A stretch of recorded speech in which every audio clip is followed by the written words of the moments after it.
y de rodillas en tu santuario, con fervor creyente como un peregrino yo también oré.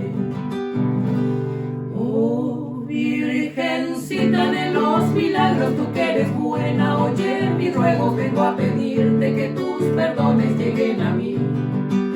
Caudal de hechizo y de ternura hay en tus ojos, que son azules como es el cielo que cubre el suelo donde nací.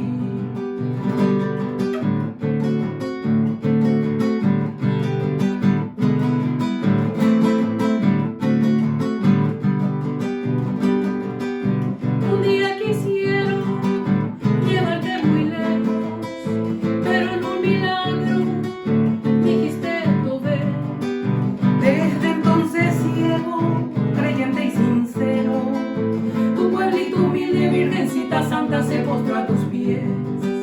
Como en un misterio de leyenda sacra, de un tiempo lejano que no ha de volver, evoco tu imagen, que es la de mi raza, de estirpe serrana, Virgencita india de Cajacupé.